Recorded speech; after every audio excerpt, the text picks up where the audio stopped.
Pitter-patter, pitter-patter. As I poked my head out from behind the tree, I was immediately filled with excitement, hunger, and desire. Hansel and Gretel were back. I had seen them the day before as their stepmother abandoned them, and it seemed like she had tried the same move today. Potential sailed through the air. As I watched the young couple wander through the forest, they stumbled around, desperate for food and shelter, getting closer to my hut. I hurried back to my home. I assembled a cage in the corner, and then I went to the kitchen to clean. I had the intention of having two little, gullible visitors in the near future, and I was very pleased. I have been living in a lonely life in this hut made of stone, wood, and yummy delights. And I had finally had some company coming for an intended short amount of time. The evening was dawning when I finally heard some munching on my house. Nom nom nom, nom nom nom. They had started pulling off the creamy gingerbread walls, revealing more of the rotting wood underneath.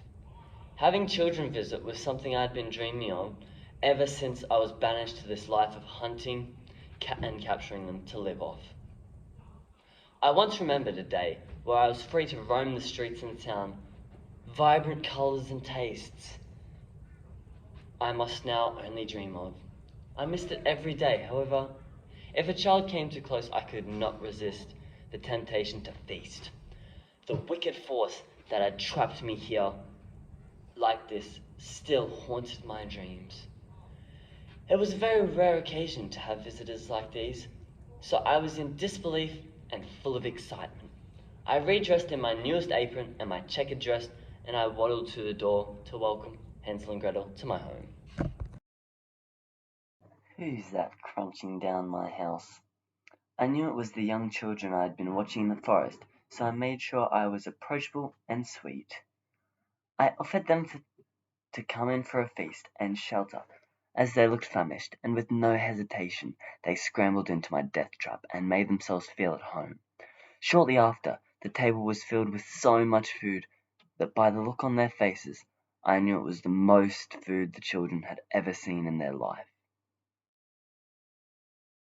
I stood there watching them inhale as much food as they could take. However, by no means were they getting bigger, and that was quite a worry. As Hansel and Gretel began to grow weary, I showed them both to their room. They walked in and were welcomed with the most comfortable sleeping situation, with my perfectly prepared beds and squishy mattresses. The little brats exclaimed with awe, "Oh my, this is the most comfortable bed!" Hansel was jumping up and down on my mattresses, and I could not watch that, so I left the room. The night wore on, and they began to quieten down. That was my cue to head out to collect my resources for the day and plans ahead. Before I left, I made sure to lock the big red round door to my dungeon, for it had all the kingdom's lost gold and gems. I scurried out the door, however, as that happened, my keys fell from my pocket and lay in the middle of the dining room floor. This was unknown to me at the time, so I kept walking into the forest. The ear-piercing sounds of crows filled the atmosphere. The sun had only just started to rise as I made my way back to the house, where I had hoped Hansel and Gretel were still sleeping. I had collected all the food and firewood for the days ahead, so my mood had truly exceeded from the day that had just come to an end. The sun was crawling over the hills, and I could finally see the path ahead. What a magical sight to see. As I got closer to my house, I could hear muffled speaking, and this did not excite me one little bit. I reached for my keys, which were usually in my left pocket, but all I felt was dust and rubble. Infuriated, I slammed open the door. Hansel squealed, and Gretel looked stunned. Behind them was an open door to my dungeon. I screeched, "I have been waiting for this moment ever since you walked into my home." I stormed over and pinched Hansel by the ear, snatched the keys from him, and threw him into the cage. "You will eat everything your sister cooks for you," I explained, "so that you will get fat and plump for me to make a delicious Hansel pie." I then dragged Gretel by the hair into the kitchen. You will cook all the food in the kitchen to give to your brother, and make him tasty. You will not eat anything for yourself." Later that night Gretel had finished cooking dinner for Hansel, and she had retired to her bed. Trusting the cage, I lay down for a sleep. I felt for my keys around my neck, and when I felt them there I shut my eyes.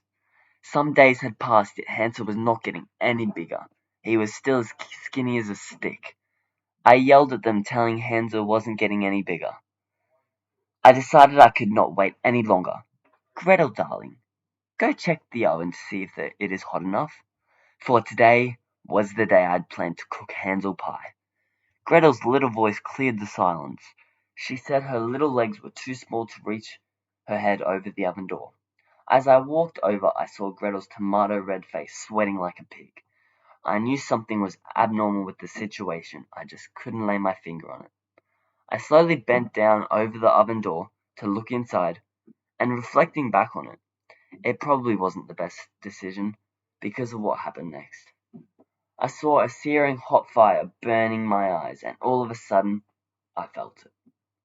Heat rushing through my body, fire tickling my skin. Gretel had pushed me in. It burned, my skin turned into jelly. Oozing out was bubbling blood, all until it went dark. I woke up in bed, but not any ordinary bed, a stone bed. I sat up. In front of me was a sight no one ever wants to see. I was in hell.